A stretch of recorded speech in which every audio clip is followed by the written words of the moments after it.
Chapter 10 deals with security, which is obviously especially important to us doing e-commerce, and certainly there's been a lot in the news in the past couple of years about problems with security on the internet. And so I'm going to touch on a few key points in this chapter. There's a lot of good information in there. We actually go into this in much more detail and in depth in BA 131, the business technology class. So, two concepts, two areas that we're really concerned about the security. And the first is secrecy. That's protecting data, particularly our customers' data. And the second is integrity. So ensuring that the information we have is accurate and it has not been compromised. Now, there's a whole nother issue too with information as we talked more in depth in BA 131 called data rot, where the information you have about your customer as time goes on, there's a tendency for that data to no longer be valid. People move, they change their phone numbers, they change their email address, they change their names, all kinds of things change with our customers over time. And so, but integrity really refers to, in this context, an unauthorized person getting in there and corrupting the data. So it's really important for you and your organization, especially as you grow and get more employees, that you need to have a written statement on your security policy, what you do, what, in particular, what shows here, what assets need to be protected from which threats. Now, when we're talking about this, it's always a trade-off of risk versus likelihood. Some methods of securing information are quite expensive, and if you look at it and you say the likelihood of it happening is small, and even if it did, the impact would be small, then it doesn't justify the expense. So you start first by determining which are the assets that need to be protected, what's it going to take to protect them, and then develop your formal policy. Once you have your policy written and approved, then obviously you need to implement the policy and continue to audit and monitor the policy. What a lot of organizations, when they become big enough and they have IT departments, IT will do training with the employees on safe practices and how to recognize a spam email or a phishing email when it comes in and what to do with it. And then they will periodically send out test emails to see if someone gets tricked into actually clicking on the link. And so you need this constant monitoring and education and awareness going on. And you can see figure 10.2, the author has summarized for some of the key terms when we're talking about security and security policies. Some of the key questions to ask, are listed here. Who's trying to access the site? Who is allowed to log into the site? And just because you're able to log into the site, are you allowed, who is permitted to see specific information? Some people can see general information, others can see employee records, like HR personnel can get in there, finance can get in and see different things, so there's different levels of access. And then data integrity gets to the fact of some people may only be able to view and possibly download the data, but they can't alter it. And then we do need to have an audit system where we can go back, look at what happened. We can see when was a file changed and who changed it. So we can analyze and see if something did go wrong, if there was a breach of some sort. We have to have an audit trail. So viruses, worms have been around for a long time. And basically, they're programs that will execute automatically when you have clicked on a link you shouldn't have, opened up what you thought was a picture that had malicious code embedded in it. And you may not know at the time that anything has happened, because the virus or the worm may in fact install on your computer and go dormant for a period of time until some event happens or some time elapses. And it's always, these are things that are malicious in nature. They either want to make your life miserable, they want to steal information from you, they want to use your computer to launch attacks against other businesses. We'll talk about that a little bit later. It's called a denial of service attack.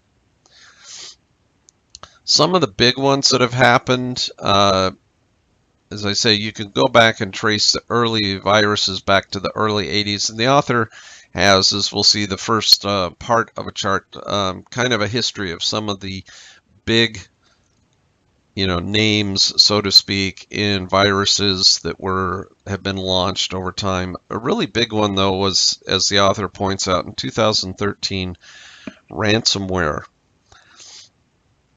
And the way this works is when you inadvertently open, a link that you shouldn't have, it installs software on your computer that immediately goes and encrypts all the data on your hard drive. And then all of a sudden you get a message that pops up and says something like, your data has been encrypted. If you want to ever get it back, here's a 800 number to call, and, to give us your credit card information or whatever, and for $500, we will give you the key to unlock your data. Just like with any blackmailer, and this is really a form of blackmail, you don't know that they're really going to give you a key if you turn over the money.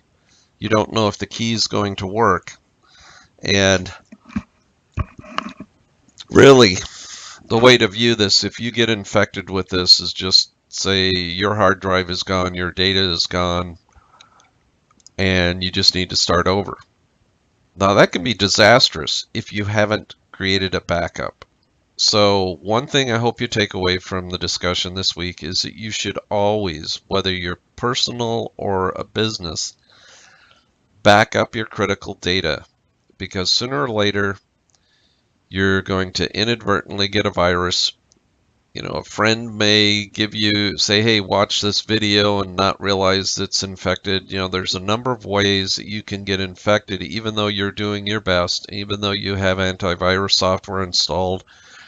It still can happen. And of course, there's always the case where your computer could die, or it could be stolen, or it could be destroyed in a fire.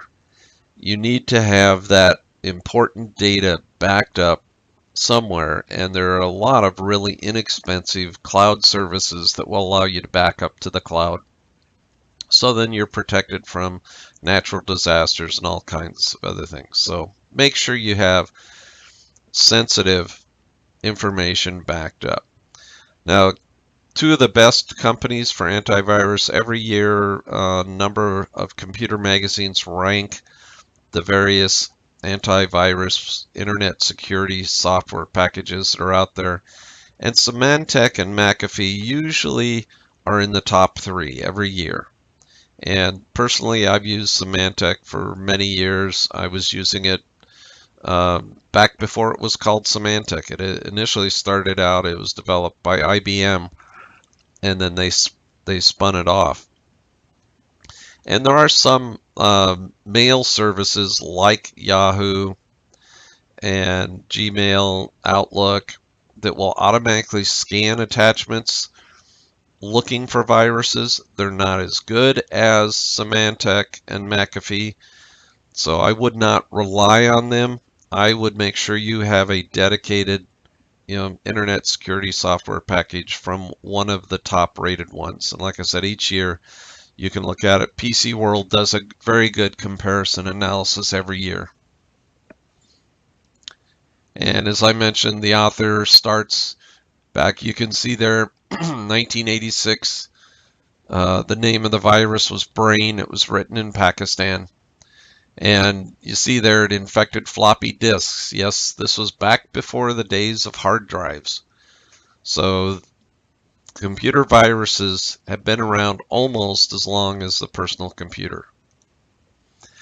So one of the ways that we combat this is by attaching a digital certificate to an email attachment or embedded in a web page, and that digital certificate verifies the identity. And so it's a way that you can send encrypted communications, and it's done to help prevent someone from fraudulently pretending to be someone other than who they are. And they're relatively inexpensive, as you can see there. $100, a year to get a digital certificate.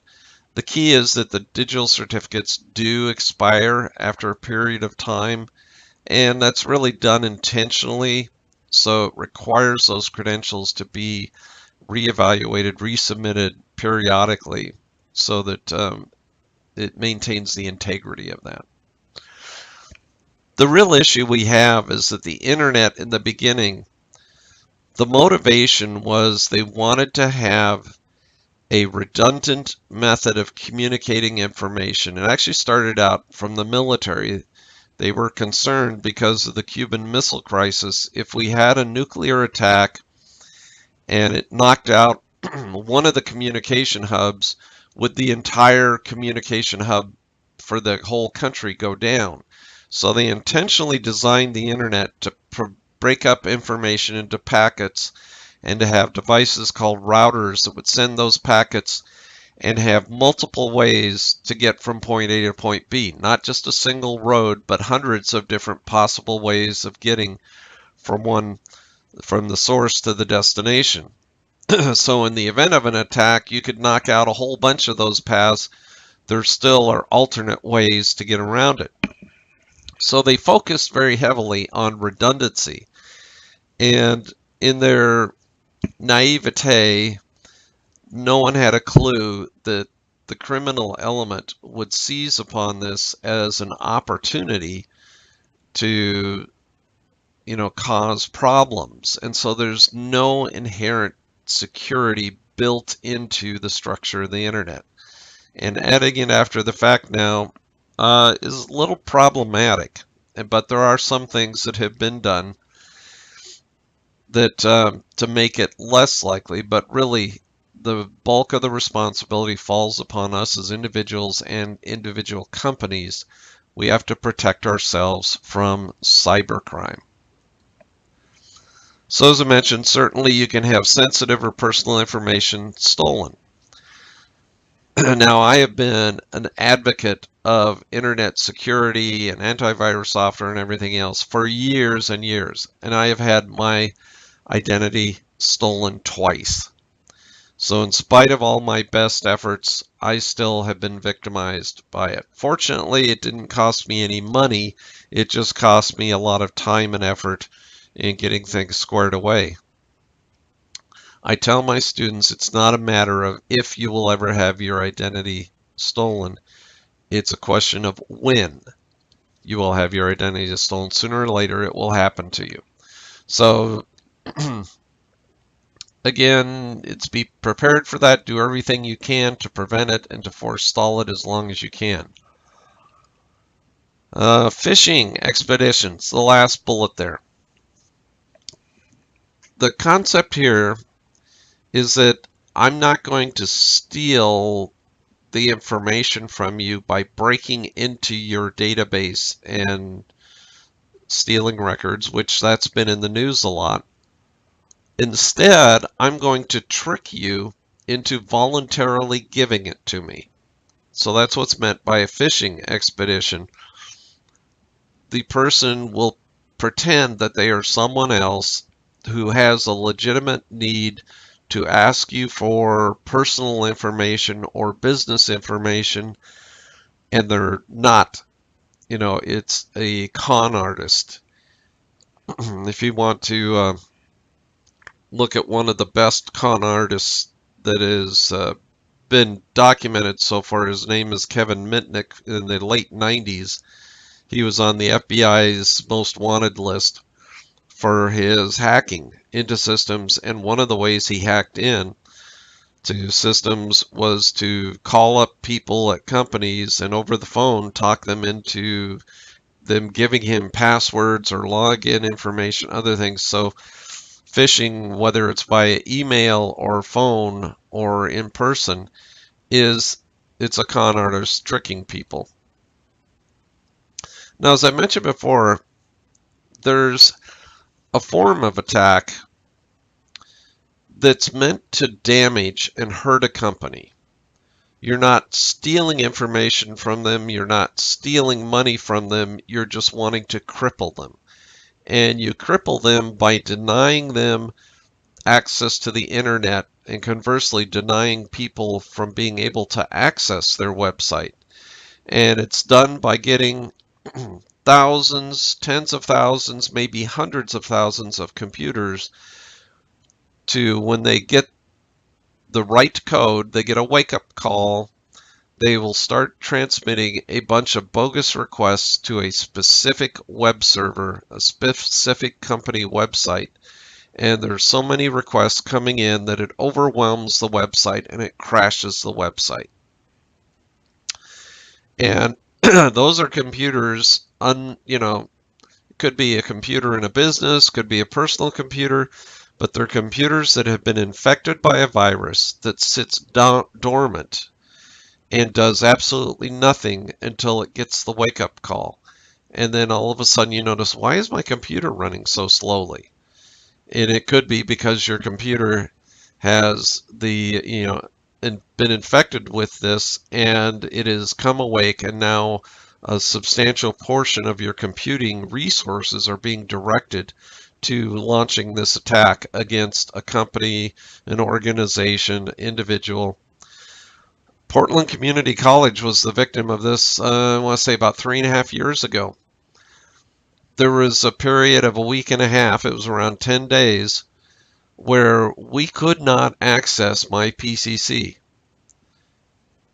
We were under a denial of service attack, and since then they put in other hardware devices and things to try and prevent it from happening. I never did hear if they figured out who was behind the attack, but it was quite an extended and prolonged attack. Wireless networks are certainly much more popular, and they're gaining in popularity all the time. There's encryption protocols on the wireless device. For both your personal and business, your wireless routers, you need to make sure that that is turned on and enabled. You don't want to be running on either your personal home network or your office network. You don't want to have any open access points. Everything needs to be encrypted. That way people can't snoop and listen in on it. And you need to have set in specific login with secure passwords. The password to my personal wireless network at home is 24 characters long, and it's gibberish. Unless I've given it to you, there's no way you're going to guess what my password is to be able to hack into it. Personally, I do not use the wireless networks in coffee shops and other places like that. If I need to access the internet when I'm at my coffee shop, I will take my cell phone and I will put it into a wireless hotspot mode, which I have secured with a password. And then I will take my laptop and log into my cell phone to provide my internet service. I don't use the coffee shops. And the reason that I don't is because there's a thing where, as mentioned here, war drivers, the authors mentioned they go around looking for an accessible network. They do that. There's also a version where they go around and they transmit a very strong wireless signal, and they may label it. They'll park outside a Starbucks and they label their network Starbucks, Starbucks guest or Starbucks free, something that, like you would expect it to be. And the way most computers are configured is to log on to the strongest signal. And so because their signal is strongest, you're actually logging on to their system, which captures all your keystrokes that you're typing before it sends on the request to the real website. So it's inserted itself like a wiretap into your access, and it's logging all your keystrokes. So if you happen to go to a financial site, or a e-commerce site where you log in, you're opening up all that information to the criminals. So that's one reason why I don't use those. I instead will use my cell phone as an access point. There's a number of encryption programs. This is you remember talked earlier about ransomware. That's where the bad guys encrypt your data, but the problem is they've got the decryption key and you don't. But there's a really good use for it. When you're using encryption algorithms, it's a way that you can transmit information safely over the internet. Even if someone is eavesdropping, all they're going to get is a bunch of gibberish unless they have the decryption key. So, excuse me. SSL, Secure Sockets Layer.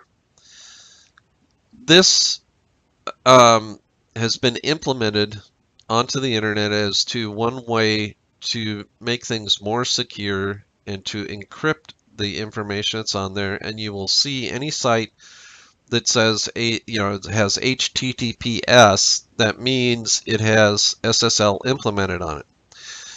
Basically, any website you have that still has just only the HTTP, don't go to that website.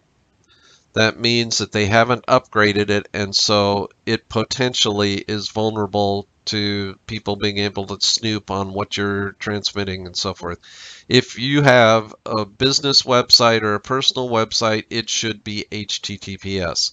It is really inexpensive. I forget what it cost me for my SSL certificate for my portfolio website. It was something ridiculous, like $10 a year. So,